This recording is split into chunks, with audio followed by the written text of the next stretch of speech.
Here at Fully Booked and Caffeinated, we love coffee, but there are so many options to choose from in the coffee game. So how can you narrow it down? Well, allow us to help. Afuera Coffee is a company that sources their specialty beans from Central and South America, and the environment is quite literally in every bean. The volcanic soil infuses each coffee bean with vibrant and unique flavors. They have a flavor for everyone based on your personal tastes. Bold espresso for me, smooth light roast for Heather. And that's not all. The best part about Afuera Coffee is the ethical sourcing and sustainable farming practices they use to give you the best coffee while still protecting Mother Earth. And there's more. 5% of all sales are donated back to charities that provide conservation efforts to the great outdoors. If you don't believe me, go to their website, afueracoffee.com, and click on the 5% pledge tab. They have some great info on how much their pledge to charity has already impacted the environment. So check out Afuera Coffee if you're looking for great tasting, vibrant coffee, and you can rest assured knowing that you're contributing not only to your own happiness, but to the environment that we so desperately need to protect. This is an exclusive discount for listeners of our show. Use our promo code to get 15% off any product at afueracoffee.com. That's AFUERA coffee.com. Use promo code CAFFPOD, CAFFPOD. Again, that's afueracoffee.com, promo code CAFFPOD for 15% off sustainable and ethically sourced coffee.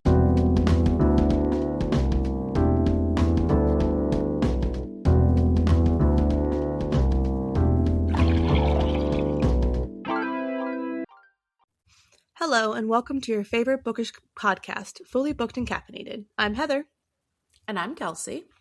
And on today's episode, we are covering the film adaptation of Remarkably Bright Creatures. Loved it. Before we get started, would you like to tell me your drink of choice tonight / this morning / this weekend? Oh, yes. Did I have anything good? Oh, yeah. Oh, I don't know. Did you? No, I didn't go anywhere fun, but I did get a nice free coffee when my dumb ex-boyfriend pissed me off. That's on right. Saturday. That's right. And he could sense that I was pissed off, which he could never sense before when we were dating. So figure me that. But he brought me a nice venti Starbucks cold brew. Little splash of half and half, sugar-free vanilla. It was delicious. Sounds and it good. Even better because it was from a guilty man, you know? he had a guilty conscience. Exactly. After 11 and a half years. No, I'm kidding. Okay. I know. Anywho, what are you drinking / did you drink? I had the basics this weekend. So I know yesterday, Mother's Day, I got a Starbucks. And then this morning I had enough points for a free coffee at Dunkin', which was actually pretty good. But it loses flavor so quickly if I don't drink it fast enough. Mm-hmm. So, again, still not... I just think that we've been going to so many specialty coffee places that now I'm spoiled with the fancier coffee. So now I get Starbucks and Dunkin', and I'm just like, this isn't that good. I don't even know the last time I went to Dunkin', honestly. Not great. But what can we do? Plenty of other places to go. Right? Yeah, I was by Turtle Beans yesterday, and I was like, I should get a coffee, but then I got an espresso martini instead. So I mean, who's winning here? I think it's exactly. the espresso martini. And if Turtle Beans made espresso martinis, I would have gotten it from there. They probably need a liquor license. It would be $35, but I would have paid it. You do love your espresso martinis. I sure do. So today we are covering Remarkably Bright Creatures, which literally just came out on Friday. So it's fresh out of the womb. And it sure is. It already has 81% on Rotten Tomatoes. Oh, nice. Okay.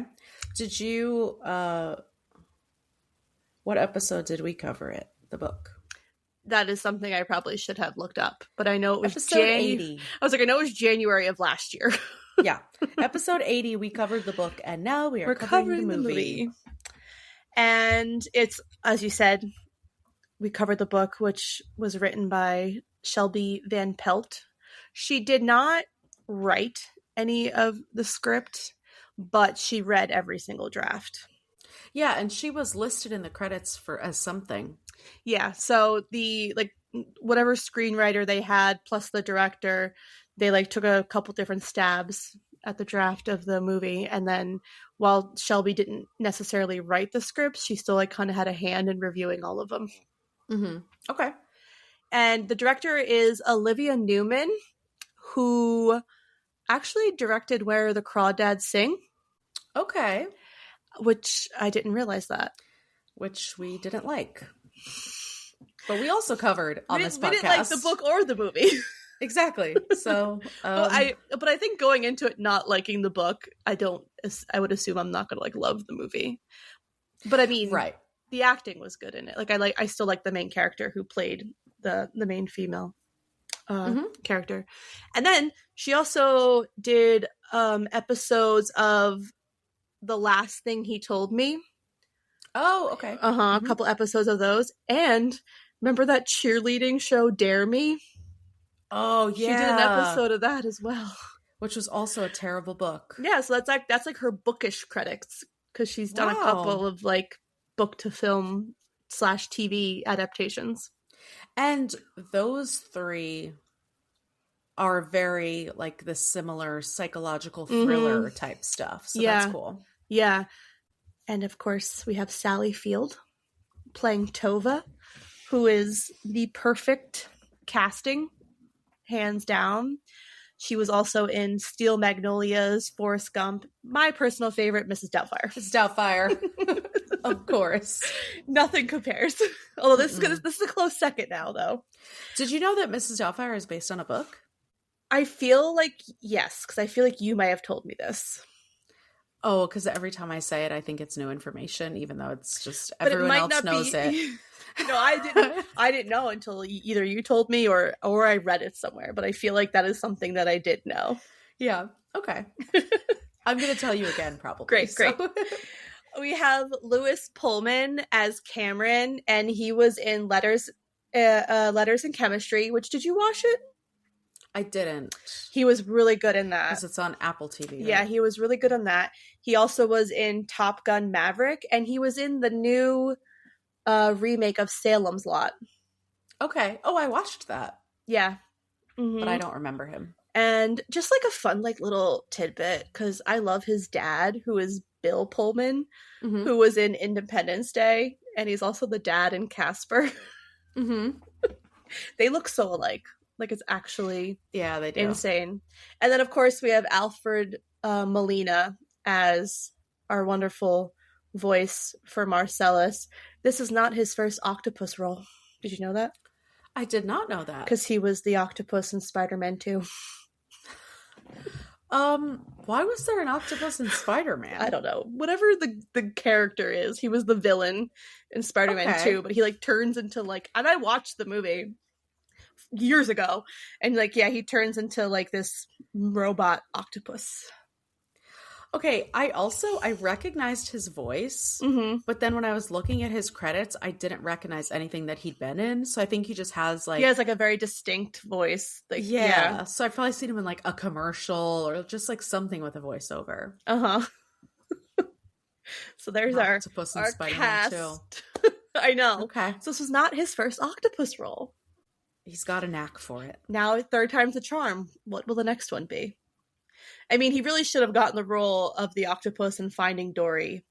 That would have been like the trifecta. The trifecta, yeah.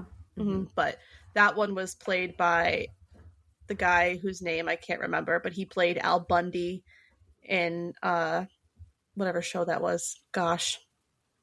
But he was also in Modern Family. Okay. He played a good octopus though as well. I just love me some fictional octopuses. Seriously. Octopi, whatever it is. Who would have thought? I forget what the plural of octopus is. I think it might be debatable. Okay. All right, before we get into the film, shall we take an ad break? Let's do it. Here at Fully Booked and Caffeinated, Kelsey and I love a good strong coffee. But sometimes you just need a coffee to take the edge off and not keep you up all night, or maybe you're cutting back on your caffeine intake without sacrificing the flavor. Well, that's where Savorista Coffee comes in. Savorista Coffee offers premium craft decaf and half-calf blends that are small batch roasted for exceptional taste with ethically sourced beans, natural decaffeination, and bold flavors, such as the Colombian Inspiration Decaf with chocolate, caramel, citrus, and fruit notes, or the Barely Buzzed Half Calf with dark chocolate, toasted marshmallows, and walnuts, which is directly going into my shopping cart. Our listeners can enjoy an exclusive discount of 25% off any product with our promo code CAFPOD. So head on over to Savorista.com and be sure to put in that promo code during checkout. Again, that's Savorista, Savorista.com, promo code CAFPOD, to try out what customers rave to be the best decaf coffee they've ever tried. If you're a listener of the pod, you know that Heather and I are booked and busy. We're always looking for ways to make our life easier and to boost our energy and focus, which is why we've got a company for you to check out called Strong Coffee Company. Their instant coffee and latte options not only provide a quick route to your delicious morning coffee, their blends are also infused with 15 grams of grass-fed protein, 5 grams of MCTs, 250 milligrams of adaptogens such as ashwagandha and theanine. If you're like, what the heck does all that mean? It means you'll be getting much better sleep, more mental clarity, and no jitters or crashes. Better sleep means more productivity and more energy to do things you love, like read and listen to this podcast. So if you're committed to being your best, healthiest self without giving up your daily cup of coffee, check out Strong Coffee Company. We've got an exclusive discount for you only for listeners of our show.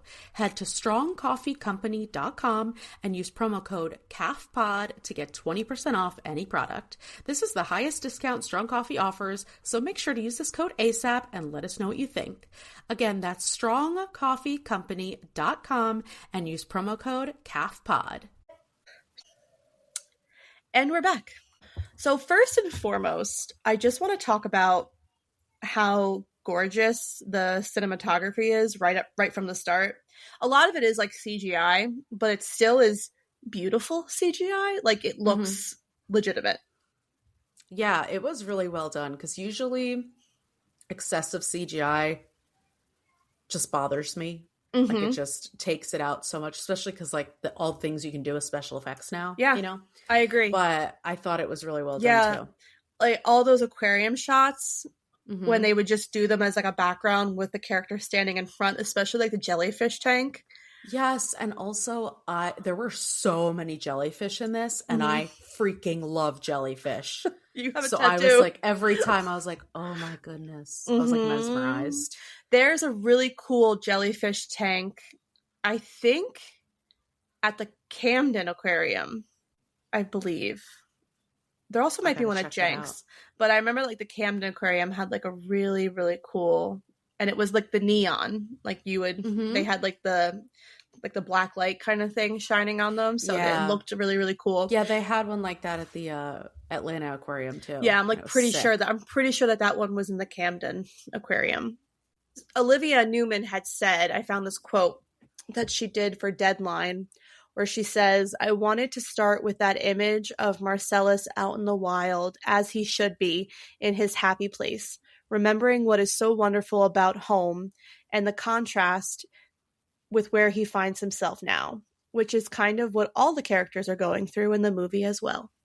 And I think it was a good way to start, with his little voiceover, because he started the book too, if I remember correctly. And you kind of get these early interactions of him and Tova, where she's having some one-sided conversations with him, but Marcellus kind of becomes her true like companion, which is weird because she has friends. Yeah, she doesn't like her friends very much though. No, or she just doesn't. It doesn't feel right for her, I think, because she has lost her son and her husband, whereas at least the other friends still have their children. Yeah, I think that in the movie, it wasn't as apparent. Like, I'm sure we'll get to it, but her relationship with her friends was very different. Whereas in the book, I remember she didn't like her friends. She was talking bad shit about them. Mm-hmm. But like you said, it was part of that like alienating, and because no one ever wanted to talk about her son, no one ever wanted to like, It felt everyone kind felt of like awkward, and yeah. walking on like eggshells. Mm-hmm. But the one thing I really liked specifically about Sally Field and the way that she does so much acting without speaking, which is my favorite kind of acting, that she can make you feel an emotion just from whatever she's expressing. And you could tell from like those very first couple of scenes, just like the existential sadness within her. Like you can just see that she's kind of chugging along through life with, I don't want to necessarily say no true purpose, because she does love working at the aquarium, which I would also love to work at an aquarium. Definitely. Don't know that I want to pick children's gum off the floor. But no, I'll be a ticket taker or something. Yeah, I know, right? Cameron enters and he needs a job to pay for his beat up van that he received from his dead mom. So this was like one of the bigger changes from the book to the movie, because I remember in the book he like buys this beat up van off somebody.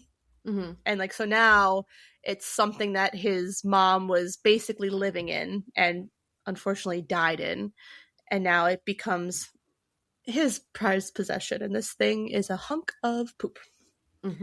It's just basically what it is. Actually the perfect visualization of what I pictured while reading or while listening to the book, if I'm being completely transparent. He ends up getting a job at the aquarium in order to replace Tova, who gets injured on the job because Marcellus tugs her a little bit and she freaks out and falls. And she's very fragile. She's an old woman. And Tova teaches him the proper way to clean. She's very regimented in her cleaning routine. And Cameron must do it the right way. He must do circles, not up and down. And he must get all the gum off the floor. Or else. And he's also very lazy and just wants to do the bare minimum. Oh, yeah. Oh, yeah. I hated his character in the book initially, like when I first, and then he grows on you. Whereas in the movie, it's like you kind of like already, he quickly becomes likable. Whereas like in the book, it took a while for him to become likable. Yeah, I thought that was a really big difference from the book, because even after, I remember I still did not like Cameron at the end, and a lot of reviews were like that he kind of ruined it almost, because he never, like his journey wasn't enough, you know what I mean? So I noticed right away that in the movie they definitely made him like still frustrating, yes, but more lovable. I agree with that 100%. The moments though between Tova and Cameron, pretty like instantaneously, she's essentially treating him like he's her son. You know, she's kind of like reprimanding him when he doesn't show up on time at work. And then there's like that cute moment where he's about to get a ticket from the sheriff, and Tova like hobbles over with her, but she's like, oh, like I'm so sorry, like he was just, you know, driving me around, and you know, he's a great guy, you know, don't, if whatever fee, I will pay it. And the sheriff's like, all right, it's fine. So she kind of has these little moments of saving him, and just watching their interactions from like the very beginning. It's such an interesting relationship. But there's also, what else I noticed is that all boundaries seem to just be stripped away. Like Tova has no boundaries. She's like, I don't know you, but I'm going to teach you the way of life.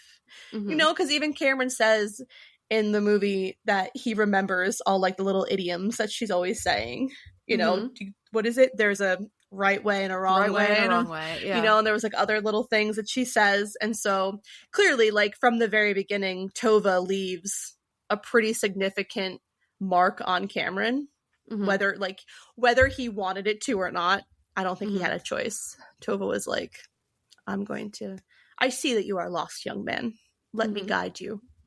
Yeah, and she just takes so much pride in her job at the aquarium. I mean, she's still there every night, even though she's not supposed to be. Yeah. And so when she sees him not taking that seriously, she's like, no, I'm going to make sure that my job is done correctly. I know. And she like pops in like randomly. Like she has no, this is like her life. The aquarium is her life. And I think like specifically her relationship with Marcellus, you know, because. Well, and like you said, she doesn't have a purpose other than the aquarium. So of course she takes it really seriously and puts everything that she has into it. Yeah.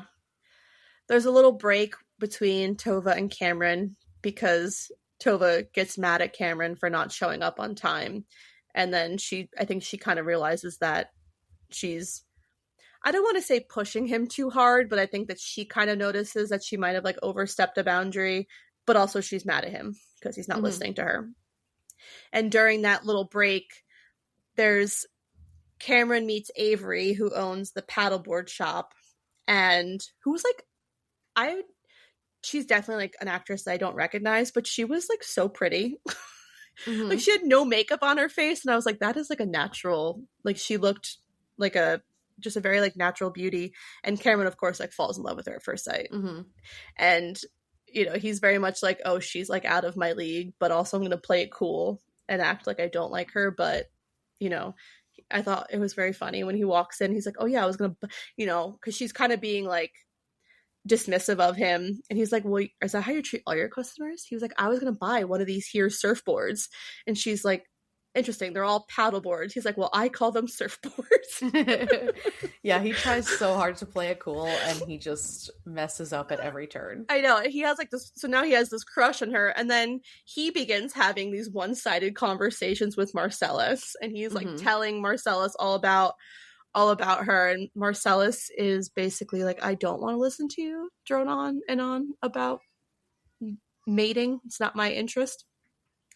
And then Tova is selling her house, and she's moving into a senior community, but she doesn't want anyone to know, so she's keeping it like very hush-hush. But there's a moment where the realtor mentions to Tova that she should basically erase any indicators of trauma, meaning that Eric's bedroom, her son, hasn't been touched since he left. And it's very obvious considering, I mean, I don't even know what the time, it's at least like over 20 years. And so the room just hasn't been touched. And how old is Cameron? I don't know, actually. I don't know. I don't think they say in the movie, but he's old enough to drink, so. Well, yeah. I would say like late 20s, early 30s. Okay, so then it's been I'm that sure long. There was an age in the book, but I just don't remember. And that just was such like a punching scene, because number one, how dare you? Don't say that to Miss Tova. Like, let her do her own thing. And who cares if she has a shrine to her her dead son? It's not even really a shrine. It's just like it's almost like a relic. You know, like the untouched room. And, you know, that kind of very obviously affects Tova when she hears that. And I think it's hard because they live in a small town where obviously everyone knows what happened to Tova. And so it's going to be really hard for them to walk into her house and envision themselves living there or buying it or whatever when they know the tragedy that's happened. But also it was a very cool house. I really liked the structural, it was a nice house. The way that they chose to do the house. Lots of stairs, though. Poor Tova. Lots of stairs with her hobbling, booted foot. Marcellus is done with Cameron's shit, and he would like Tova to come back. So he camouflages himself so that Cameron cannot find him. And he obviously like calls Tova because he's stressed because he can't find Marcellus, and like they know that he gets out sometimes. And when she gets there, she can like see him hiding because no one knows Marcellus as well as Tova. And this was basically all his plan to get them back together.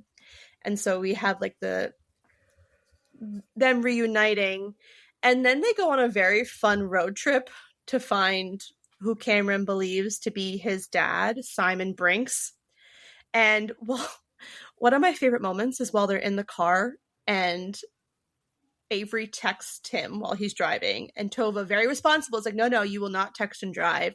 And then she's trying to read it, and she was like, why is the font so small? And I'm like, that's such a grandma phrase. And he's like, well, I'll write back. What do you want me to say?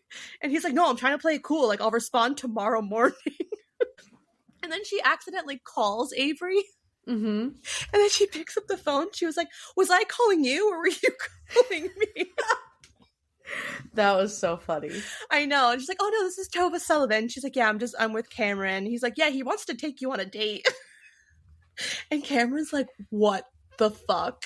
But then she successfully sets Cameron up on a date with Avery. So here is proof that not only is Tova a great aquarium worker, but she's also an excellent wingwoman.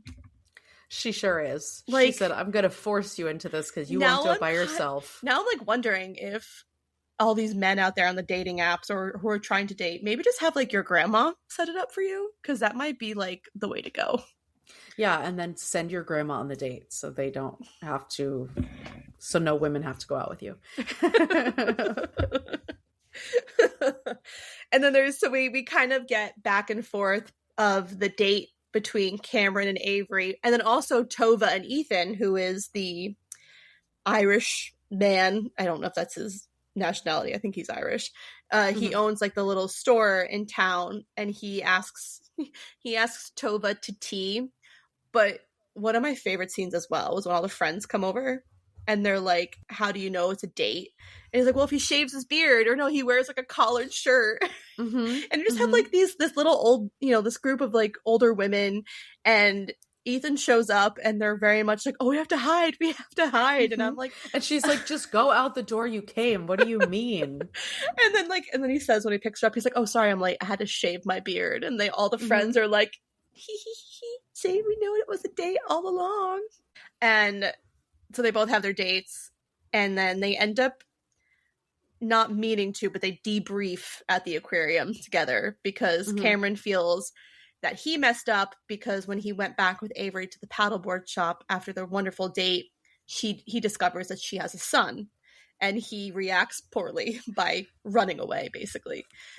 Because he said, my favorite part, when she's like, oh, that's my son. He's like, that's not a kid. He has a mustache. I know. And I was like, yeah, that was an old looking kid. And then Tova when Ethan like asks her to dance and they're kind of having this cute moment, she has flashbacks to dancing in her house with her husband and Eric as a little boy. And so she kind of has like a bad reaction and then dumps wine all over Ethan's prized possession Grateful Dead shirt that apparently he never wears. It's just on his wall in a frame, but he likes Tova so much that he had to wear this special shirt. I love it. He's such a sweetie. I know. He was also like perfect casting. I thought that he made like a really good Ethan.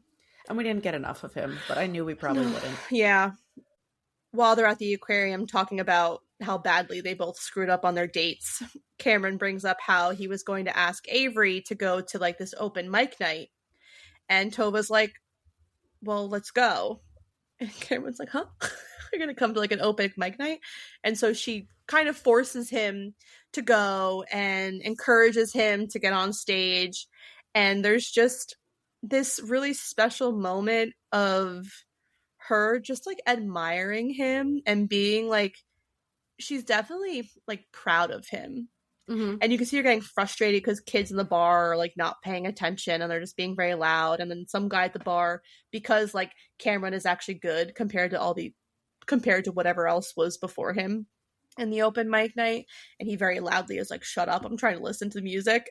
And then Cameron gets a little bit more confident, and Tova's just sitting there watching him, and I cried. That was the first time I cried, because just like watching her, it was sweet because she had it in her mind that he doesn't really take anything seriously. He doesn't really follow through with things. And then she finally sees something that he's like passionate about and that he's really good at and that he's nervous about because it's so important to him. Yeah.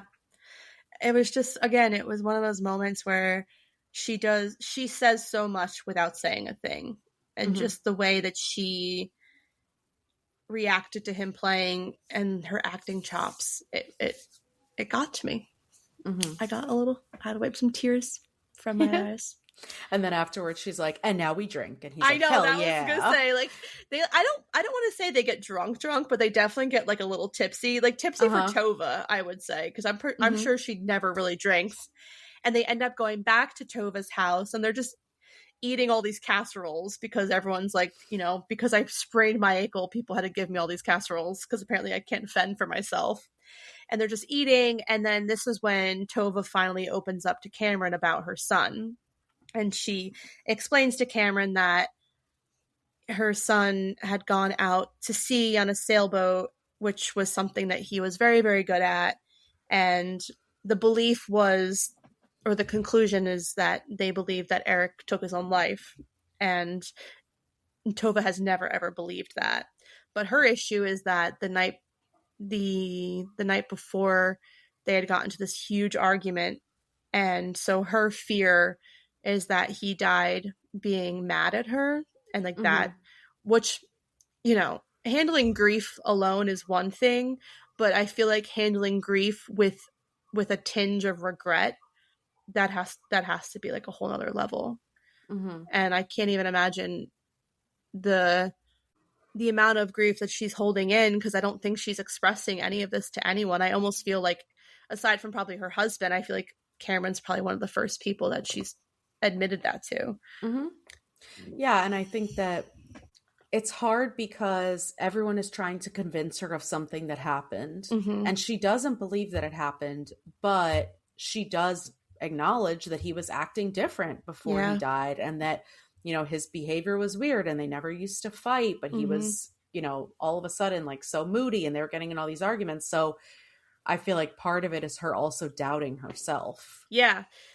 And Eric's dad, her husband, had believed that there was a girl involved, and Cameron was like, yeah, there was definitely a girl. But again, Tova has no idea. Like, this is one of those unresolved things that she's never going to have the actual answers to. While at a luncheon, Tova runs into, ironically, an old friend of Eric's, and he mentions that, in fact, Eric did have a girlfriend. So now Tova goes on a, like, mental breakdown spree and just rips apart Eric's room. Like, rips it apart. She's trying so hard to find any proof of the girlfriend and who she might be, because she had no idea that Eric had somebody. And it was like cute too, because she was like, there was a girl.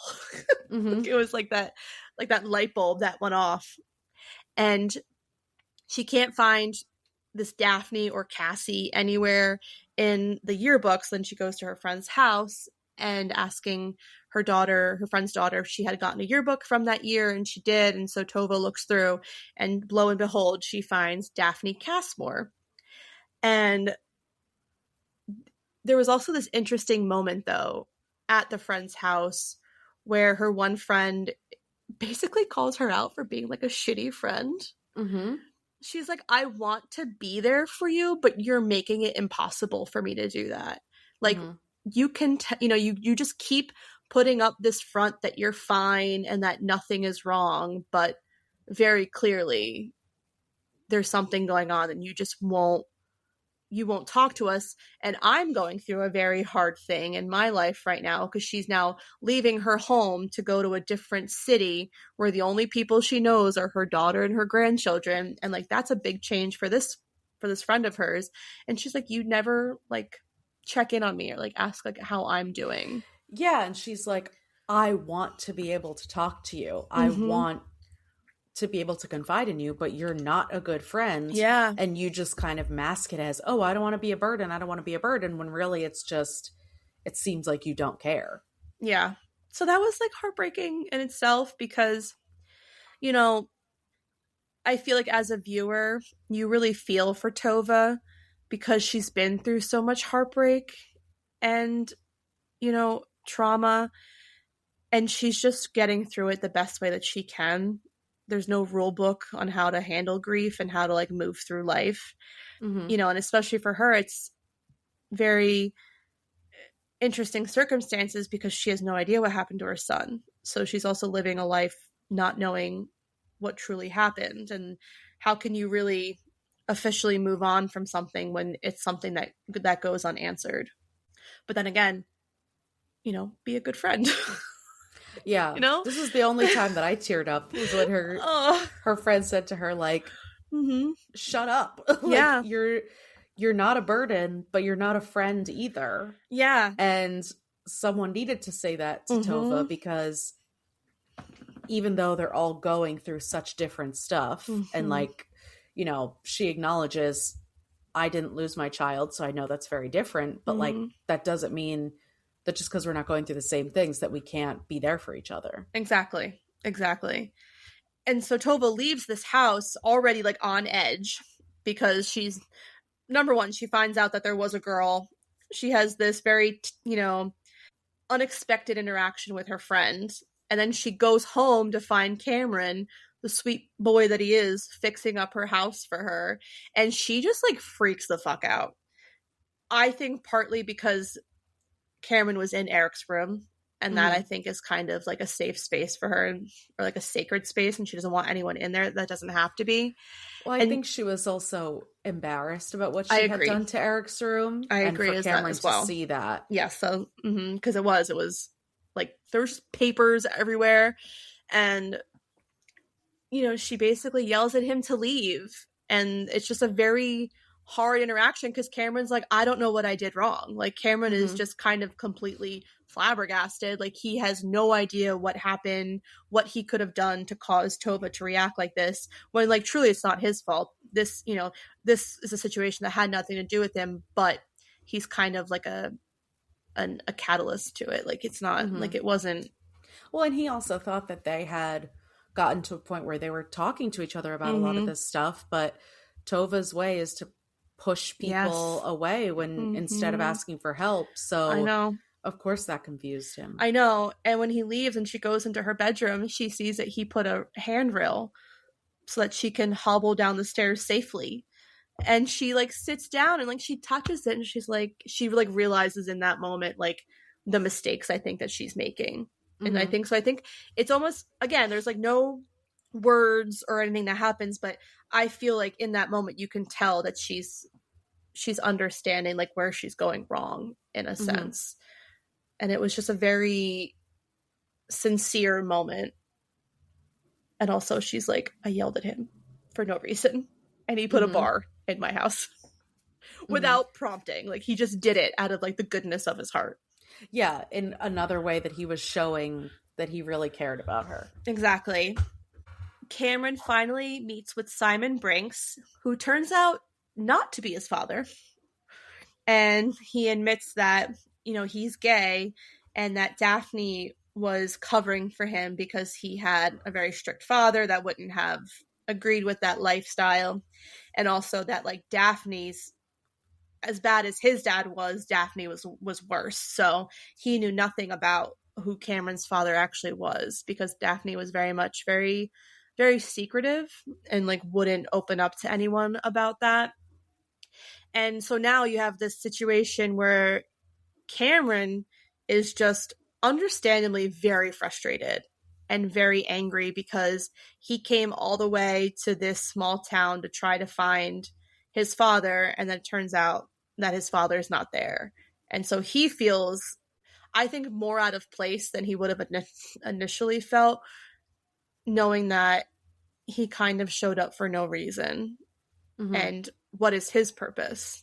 And that he's no closer to the answers he wanted. Exactly. And before he even came to Soul Bay, he also didn't have much of a purpose. Like, he was in a band with his two friends who were like married and now have like a child. Like, there wasn't any real excitement in his life or like happiness and joy. So I think, him coming here, he was hoping to find a piece of himself, and also because he wanted to get rich quick. He was like, let me get those 18 years back child support. And so like he's just very upset, and he ends up finding, when he goes to the aquarium, Tova's there, and he just kind of has like an outburst of all his frustration and anger, and he takes the ring that he had found in his mom's van that he believed to belong to his father, and he throws it into the wolf eel's tank, and he's like, I'm gonna go. I'm gonna see myself out. I'm leaving town. And Tova's like, no, like, so they're very much leaving their relationship in tatters. Mm-hmm. And Tova doesn't want that, Yeah, and it's frustrating because she's yelling for him to come back. She doesn't understand why he won't. And it's like, after the way that she had treated him, of course he's not seeing that as a reason to stay. No, and I guess also if I think about it, now that I'm just thinking about it now, it's also probably very reminiscent of her because it's like her son 2.0. Mm-hmm. She had like a very frustrating conversation with her son that didn't really have any end result, and he just left. And now Cameron's doing the same thing. So I'm sure that she feels a lot of like hurt in that as well. Mm-hmm.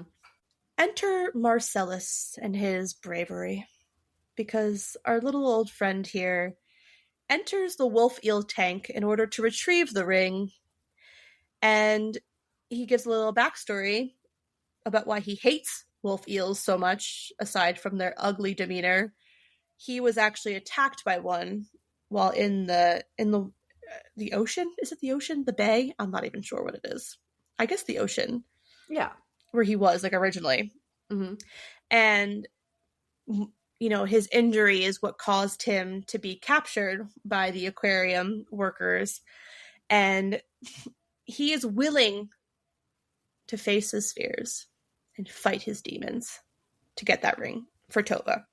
Because he knows all humans along. are so stupid, and he needs to help them along. He needs to help them along, which, like, facts. And no one is as smart as Marcellus in this movie. When Tova arrives back at the aquarium, she finds Marcellus at the back door and realizes that he's trying to escape and go home. I started crying from this point on and didn't stop until the very end of the movie. Just want you to know that. And I'm going to try very hard not to cry when I talk about it. And she decides in that moment that she's going to grant his dying wish. And she's going to put him back into the water. So she gets like a mop bucket, puts him in the mop bucket, and like brings them to the end of the pier. And then you have this moment where because again, like Marcellus is like her one true companion that she confides in about everything, because like she talks to him about Eric and about all like those situations as well. And then she just like looks at him and she was like, I've been a very bad friend. Like, I haven't been a good friend to you either.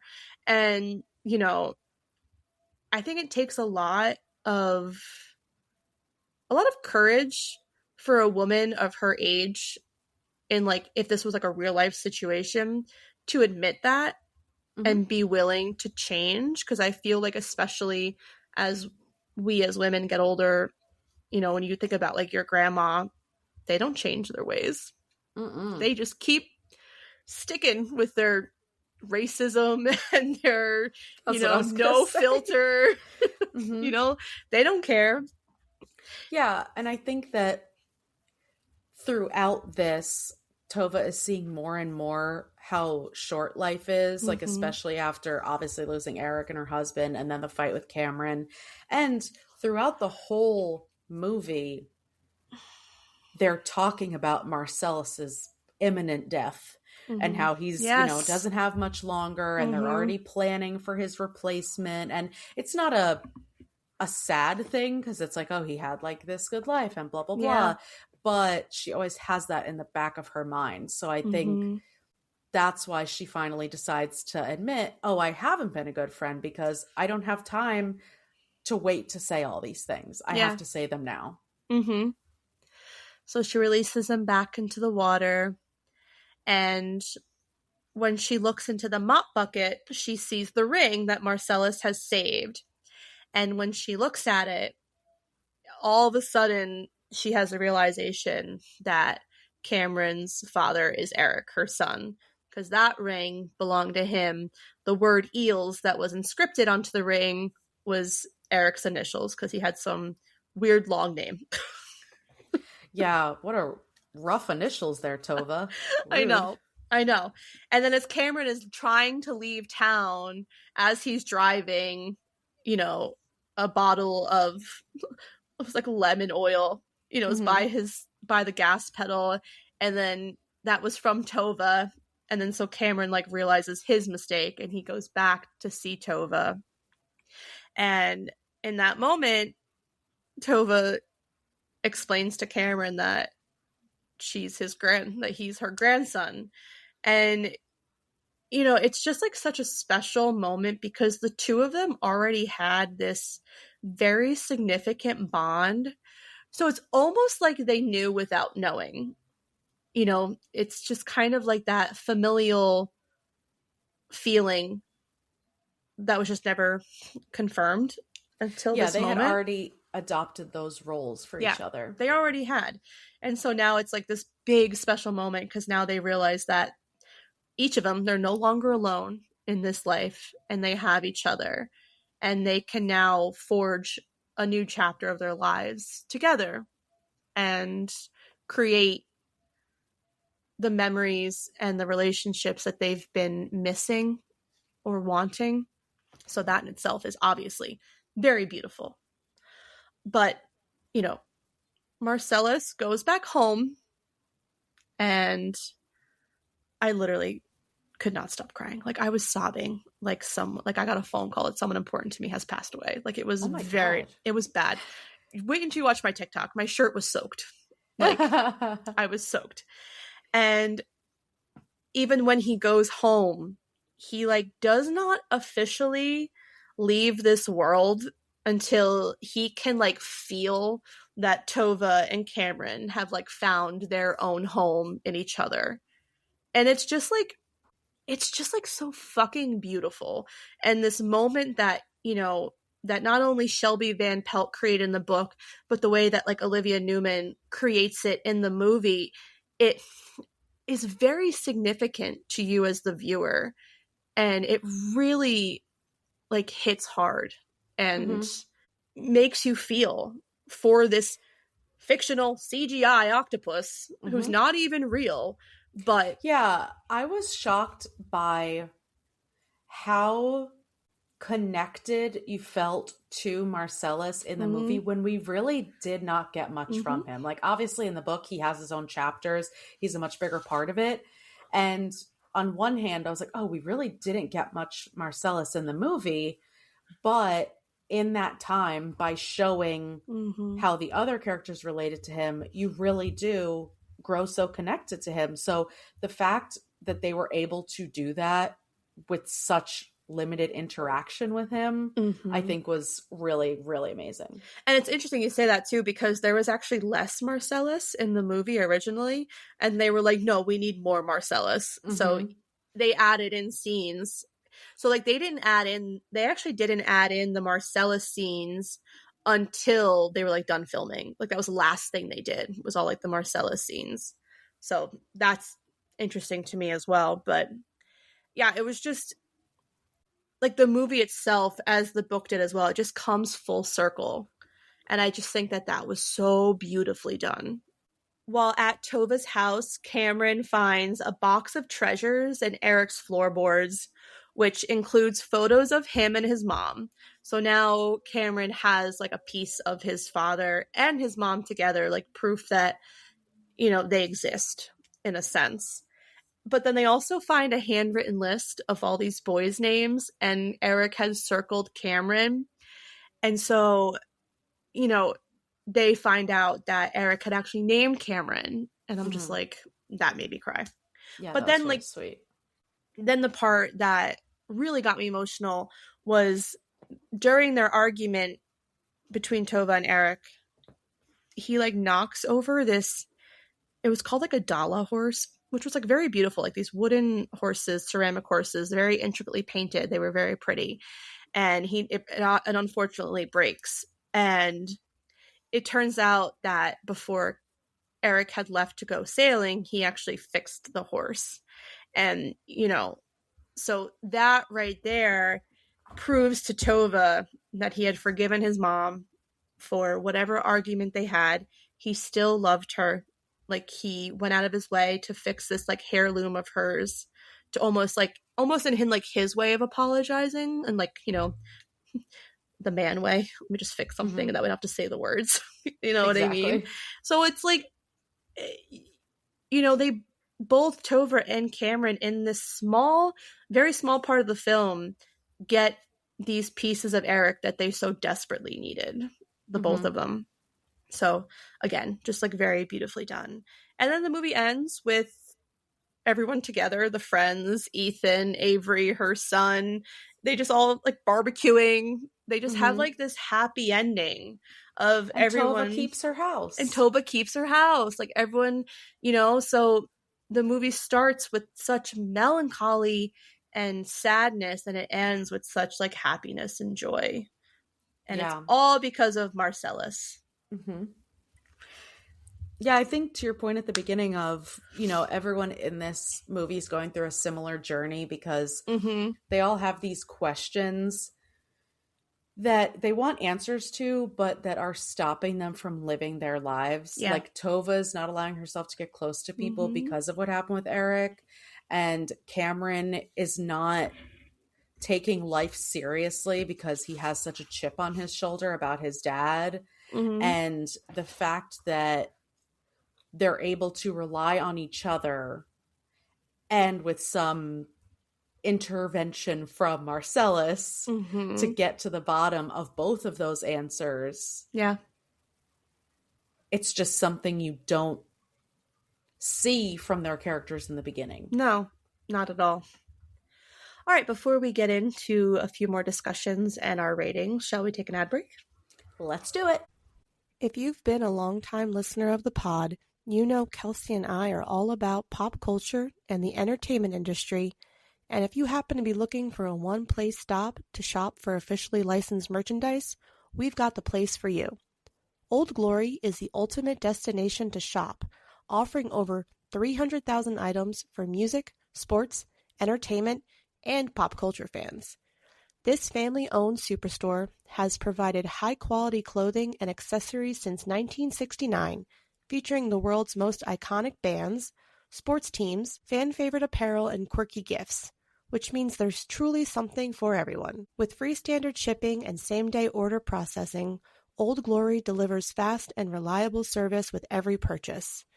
So whether you are shopping for yourself or looking for that perfect gift, Old Glory is your one-stop shop for iconic, high-quality merch, and our lucky listeners will receive an exclusive 15% off any product with the promo code CAFPOD. So head on over to oldglory.com to begin shopping their wide range of high-quality merchandise and get that exclusive discount. Again, that's Old Glory, OLDGLORY.com, promo code CAFPOD. I'm going to go back to that Deadline article that I read today because Olivia Newman had another quote specifically about Marcellus. And she says, he really is in many ways a protagonist because he goes on this journey of he wants so badly to go home and he thinks of humans as just being a detriment to what he wants. And then in having empathy for one of them and helping her, she actually recognizes what he needs as well and is able to give him what he needs by the end of the movie too. And they both help each other find their way home. Like, perfect description of this movie / book and like who Marcellus is as like this, as his character arc in the movie. Yeah, because he's so obviously so grouchy towards people, which like I would be too if I was you having to see all these kids, little kids with their sticky fingers, gross, licking the glass. And he's like, oh, the only exception is Tova, and even she's like just okay. And then the longer that he spends with her, and the more he sees her interacting with Cameron, and you know, knows everything that's going on with her, and then at the end when she's the one to set him free. And even when Cameron comes and he's like, oh, I would have liked to say goodbye. Which I thought was so sad. I'm like, oh, wait, he should have said goodbye. I know. It's just like, God, like, this was a book when I listened to it that really left its mark on me. Like I told you, I was like, this is like one of the best books I've ever read. Like I I was so happy they were making it into a movie. And as always, we worry what it's going to be like. We referencing back to like earlier this year when we read People We Meet on Vacation, then immediately watched the movie after, and it did not hold up at all. Mm-hmm. And that's very common. A lot of the times the book is better than the movie. And this is one that I think that was on par with the book. And I feel like it's very rare to like get those. Mm-hmm. And I just think that this movie did such a wonderful job of portraying the book itself and the relationships between Marcellus, Tova, and Cameron, and just the thought that, you know, an octopus helps them to find each other. Mm-hmm. It's crazy. And I think, they made a lot of decisions to get rid of a lot of other relationships. Like Ethan was such a big part of the book, and obviously Avery, we didn't really see that much, but they made those decisions in order to have a better understanding of Cameron and Tova. And they still were able to, with very little interactions, show the dynamics of all of these people. And I also think it made a really big difference that we read the book so long ago too. Because like People We Meet, we literally read it and watched it immediately. And there was another one that we read and watched immediately, and I can't think about what it was now. I can't. Any hoozle. And so it just makes such a big difference because, like, I don't remember. Oh, Heated Rivalry. Yes. I don't remember the exact dialogue that was in the book, but I remember the feelings about it, the essence of it. I remember how much I hated Cameron. I remember the important stuff. And it's actually funny that you say that about the supporting actors and like what they brought to the film, because while yes, their interactions and parts of the film were small and not plentiful, they still meant a lot, because you can even see like Ethan immediately takes to Cameron, wants to take him under his wing, and Cameron immediately catches on that Ethan's in love with Tova, and he's like, and even like Avery's character, like while it's not in the book, it had definitely a lot more traction. In the movie, even though it was so slight, it was still impactful. So, and even the T-shirt thing, like that was such a big part in the book, and I was so happy wondering if they were going to bring it back around, and then they did. Like she finds it, I guess, obviously, and was like, "Here, I found, I got you a new Grateful Dead shirt," and Ethan's like, "I love you so much." yeah. I thought I was pleasantly surprised that they included that in there, and that even from the little bit of Ethan we get, we see like how gentle he is and how much he cares about people and how much just everyone in the town loves him. Yeah. So I feel like the biggest themes that were in the book and also like came across very well in the movie were obviously grief, friendship, and all the different dynamics to friendship, but also finding your home, but most specifically in a person. And I just think they were all like very well done, because what's interesting is that in the movie, there's not much discussion about grief specifically, but you can feel it. Like you can feel, like I've said before, the grief of Tova. You can feel the grief from Cameron when he realizes it's like a dead end for him, or so he thinks. And I just think that this is also a great showing of how different grief appears in every single person. Yeah, I was going to say that too, how Cameron lashes out when he's upset, and Tova lashes out too in her own way, but she also retreats and pushes people away. And so you see it just in the two of them, how differently they're handling all these setbacks. Yeah. And obviously, as we know, just from like real life and reading other things, every single person handles like grief differently. And there's no right way to grieve. There's no right way to do any of that. And my personal recommendation is to not grieve at all and pretend that nothing has ever happened. Wouldn't that I'm not just a therapist, be grand? Everyone. It's the way I do it. Yeah, but I just thought it was like really, really, really well done. And then the same thing with like friendship. we have those moments where Tova's friends are definitely like overbearing, but they're overbearing because they love her and they want to like be there for her. Like they were all very shocked when they found out that Tova was selling her home. They had no idea. And so obviously they were very hurt because this was a big thing in Tova's life that they had no idea about because Tova chose to keep it from them. So, when you hear the one friend's reaction of, you're just a bad friend, or you haven't been a good friend. I'm going through my own stuff and I wish you were there for me and I want to be there for you, but you're not allowing me to. Mm-hmm. And it's so interesting because the contrast of her friendship with Marcellus is the friendship that her friends are seeking from her. Mm-hmm. But instead of her having real human interaction and having those conversations, she's choosing to do it with an octopus who cannot speak back to her. So it's almost like it's giving her that space to like therapize and just get out everything that she's feeling because she knows she's not going to get any feedback. Mm-hmm. Yeah, I think it also is that she doesn't give her friends enough credit and doesn't believe that they could be there for her and that they could listen without judgment, because like they are kind of overbearing, and like as soon as they find out, they're like, this is a horrible idea, Tova, you're gonna hate it there, blah blah blah. And like she would rather just ignore it than tell them like, no, this is what I want, like talk it through with them. And I think through seeing that she could connect with Cameron, someone she barely knows, someone that she has nothing in common with at first, she sees that like, oh wait, maybe these friendships are worth it and I'm not giving people a chance to surprise me. I'm just assuming that they're not going to be what I need them to be. I think it's also all very valid. And I agree. I think it's kind of like almost like the perfect explanation for it. But then my favorite theme is finding home, like specifically in a person, because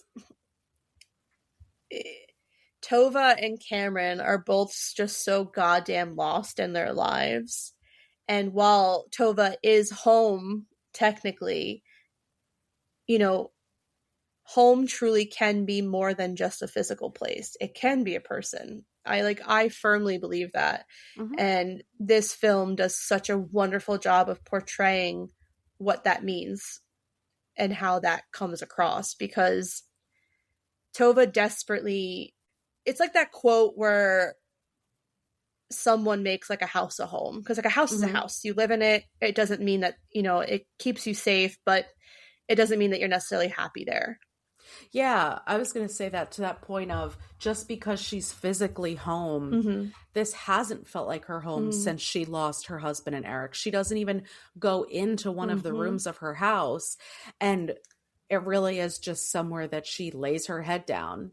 And then once people start coming and bringing new life into her house, it starts to become a home. Yeah, and Cameron is that. Like, he breathes the life back into her.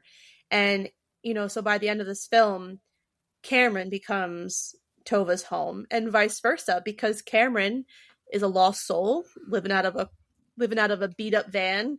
He sells the van by the end of the movie to basically move in with Tova, and it's just like this beautiful moment of just showing how impactful relationships can be. And yeah, because Cameron had obviously relationships with his friends from home, but they were starting to build their own family, and he was never going to feel complete until he answered all of these questions, until he chased all of these leads, and in his mind, what he thought he wanted was money, right? And so obviously that had to be proven wrong. Yeah. But he was never going to feel content until those things were settled. So I just, gosh, like, I don't know. I just want to watch it like over again. Yeah, I thought the imagery was really beautiful.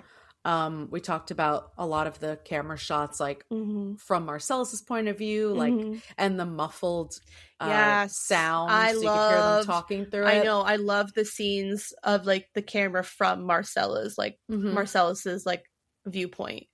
And like even he says like I am slowly like losing, you know, Mm-hmm. like my hearing and like uh my sight, but like I'm gonna Yeah, push and through for them. I'm happy that they included in there him saying, like, every time he sneaks out, It it takes a little brings him bit. closer to death. It takes a Mm-hmm. little bit more away from him. And you have to understand that to understand how big of a deal it is for him to keep escaping and him to keep going on these little missions and Yeah. stuff. Which I guess is almost like another theme now that you like say that from Marcellus's character, that like he's not afraid of death. Like Mm-hmm. he's almost welcoming it, you know, and he knows that because he always says like day 1000 whatever of my captivity, and he's like the end is near. Like Mm-hmm. I know that my time is coming to an end, and I think that he was ready for it to come, but once he sees Tova and Cameron, he has this kind of resurgence of life just because he wants to see that through. Mm-hmm. And then once like he knows that they're okay, like he just lets himself go. And it's Well, and it just gives him a purpose too, mm-hmm, just like all the other characters. And I agree with you. He was okay with dying because he didn't want to live in captivity. mm-mm. He didn't even, he didn't want to No. be there. He wasn't happy. And then he finds this purpose that he can focus on, Mm-hmm. and it gives him a reason to live, but it still chips away at him. Mm-hmm. And he knows that it's still inevitable, and it's still, he's going to hold out as long as he can because of this purpose. But at the end of the day, he knows what's coming. Yeah. Gosh, it's so beautifully tragic, but like I love it. Listen, we never saw him die. He could still be living in that little cave. This movie devastated me, and I wanted to do it again. Like, what could I say? So a little fun fact that I found as well when I was reading the article is that so all the visual effects, so the visual effects team, they actually shot hours of footage of a giant Pacific octopus at the Vancouver Aquarium, who was named Agnetha, which is why they named cute. the new octopus at the end. They gave them her name because all the imagery that we see of Marcellus and respectfully Agnetha are like real representations of an octopus.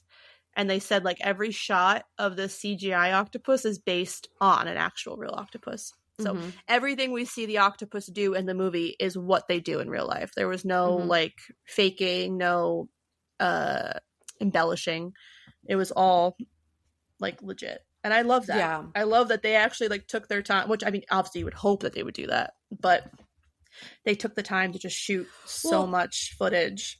I think it's really easy, and I think this is why a lot of people don't read the book originally, is because it sounds like it's going to be such a cheesy thing, right? Like to have an octopus as a character. Like even I was like, this is going to be weird, like before I got into the book. And so I feel like it's really easy for the movie to become cheesy or cartoonish or whatever. And so the fact that they really scaled down the CGI and didn't have him do any crazy maneuvers or whatever, I think that really personifies him a little bit more. Yeah, I agree with that. Before I get to ratings, was there anything else you wanted to discuss? I think that's it. All right, so our rating scale is out of 10 nitwits. Nitwits. I love the nitwits. Wait, what is the friend who was yelling at her in the basement? What else is she in? She is in something. And I know her so well. Something that I watch. I know. I agree with you because I kept looking at her. I was like, I know you. And I'm going to look on IMDb. I forgot, but I'm going to look at IMDb and I'm going to remember who you are. Okay. While you tell me, I'm going to look it up. Okay. I give this 8 out of 10 nitwits. Nice. I thought the imagery was amazing. I thought it was really well done. They put that Netflix budget to good use. They really, really did. I think Sally Fields did an incredible job just portraying so much, like to your point before of just how, you know, well she can act without acting. And I just thought the performances were great. I thought they really packed a lot into this movie. And, you know, a lot of times it's hard, the translation from book to movie. It is. But the fact that they were able to get like the general overview of all these relationships and all these messages and didn't take too much from the original story, I really appreciated that. But I'm only giving it 8 because I don't like to be sad. So. Whereas I'm like, please rip my heart out and stomp on it before you put it back 20 in. 20 out of 10. I would love to cry more. And I'm like, I will not cry. Thank you. I can't figure it out because she's actually had a lot. But did you ever watch that movie, The Glass House? Oh my God. When I tell you, I was obsessed with her, with Lily Sobieski. I loved that movie. Don't know why I was so obsessed with her. She's arguably the most average looking person on the planet. I've seen The Glass House like 3,000 times. Same. I was obsessed with it. Now we have to have a underrated movie. We have to. But anyways, she's kind of like a supporting character in a lot, so we probably have just seen her throughout her career. And I do remember from The Glass House now that you said that, so that tracks. Yeah. The fucking Glass House. Oh my God. Okay. All right. So how many nitwits did you give this? I gave it 9 out of 10 nitwits. Only 9? Yes. Okay. Although I might revisit that after I watch it again. But upon reflection of my first watch, it was 9 out of 10. Honestly, like Sally Field deserves an Oscar for this portrayal of Tova Sullivan. And her chemistry with Lewis Pullman was phenomenal. Like you could just their first meeting, you just instantly feel that they're going to have this wonderful connection. And, you know, chemistry in a movie is a big thing. And in TV shows, like anyone could tell you that if you know, when you read a book, you feel the chemistry. So when you see it in front of you on like a screen, you better feel it. Otherwise it's going to like take it away. So I think that they did so great. And obviously Marcellus was perfect. I think that the parts of the book that they chose for him were really good ones, you know, and of course you have like that really big, that good quote at the end where he's like, humans are like remarkably bright creatures. Like it was just really, really well done. I'm very happy that it turned out the way it did. Because you just don't know. Even when I was starting it, I was like a little nervous. I was getting a little nervous when I started. I was like, oh no. But then once it like hit its stride, like it really hit its stride. And I was like, no, I'm in it. Like, this is good. Yeah. This is good. I felt the same way because I was like, you know, you never know. And it can always be such a disappointment. But the early reviews of it, everyone was loving it. So I'm like, okay, this is a good sign. Yeah. And yeah, it made me cry a lot. And I was just like devastated at the end of the movie. And then I immediately made a video about it because I was like, I need to talk to someone about this movie right now. So yeah, I truly believe that the amount that I have cried over a fictional octopus should be studied because it was a lot. It was excessive. Something to bring up with your therapist. I think so. I think so. All right. Anything else? That's it. All right. That's all we have for you today. If you like what you heard, please make sure to follow, subscribe, and rate and review the podcast on whatever platform you listen to us on. If you have any book recommendations or questions for us, you can email us at fullybookedcalfpod@gmail.com. Also, be sure to follow us on TikTok and Instagram at fullybookedcalfpod to see our upcoming reads. Thanks for checking us out, and remember, if you need us, we're fully booked. Bye.